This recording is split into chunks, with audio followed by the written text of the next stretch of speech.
Hi guys! Samahan niyo ako sa aking A Day in My Life sa pag-uwi ko sa aming probinsya. So today's video nga ulit guys ay day off ko na naman. Kaya nakaisip na naman tayo ng mabilisang gala. So mula nga sa aming tinutuluyan ay babiyahe tayo ng 1 hour and 20 minutes. Mapapansin nyo nga na nakamotor lang kami. Tingnan nyo muna yung magagandang view pa uwi sa amin. Pero maya maya lang ikakat ko na tong video dahil sobrang haba po nito. Sobrang ganda nga ng langit ng mga oras na to. Kaya kahit medyo tanghali na kami nakabiyahe ay maaaliw ka naman sa tanawin. Dito nga sa part na to ay sobrang lamig ng hangin. At hindi ko na nga na-videoan yung iba. Fast forward na nga tayo at nakauwi na nga kami dito.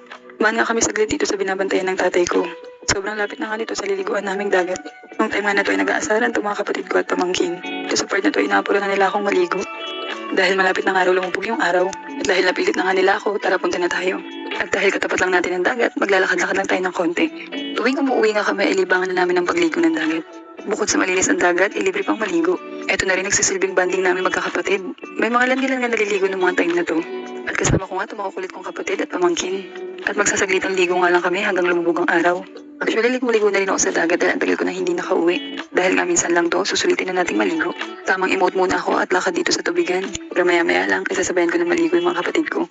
Ganitong mga moments nga na-miss ko pag nasa syudad na ako. Yung mga simpleng banding lang kasama ang kapatid mo ay nakakawala ng pagod. Ganun talaga, no? Darating talaga tayo sa panahon, magkakahiwa-hiwalay tayong magkakapatid. Dahil habang nagkakaedad tayo, magkakaroon na tayo ng kanya-kanyang mitiin sa buhay. Ngunit ganun pa man, huwag na huwag nating kakalimutan na maglaan ng oras at panahon para sa mga mahal natin sa buhay.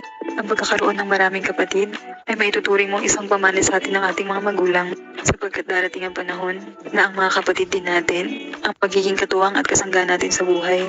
Mga panahon man na hindi tayo nagkakasundo-sundo bilang magkakapatid, huwag na huwag natin kakalimutan na isa lang pinagmulan natin. Wala naman talagang perpektong magkakapatid.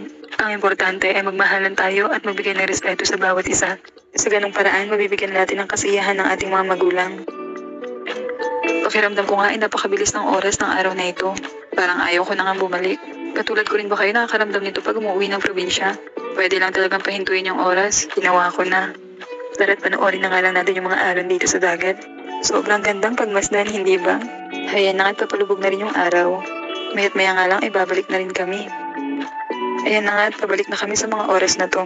At makakapagbanlaw na din. At pagkatapos nga maligo, kakain naman. Nagluto nga lang kami ng pansit canton. At bumili ng tinapay para sa aming merienda ngayong hapon. Nakakagutom nga pagtapos mo maligo sa dagat. Kaya magsasalo-salo muna kami ng aming merienda. Patapos na nga itong lutuin at maya-maya lang ay kainan na. At dito ko na nga tatapusin ang aking video. Kita-kits na nga lang po tayo sa aking mga susunod na mini vlogs. Maraming salamat po sa panunood.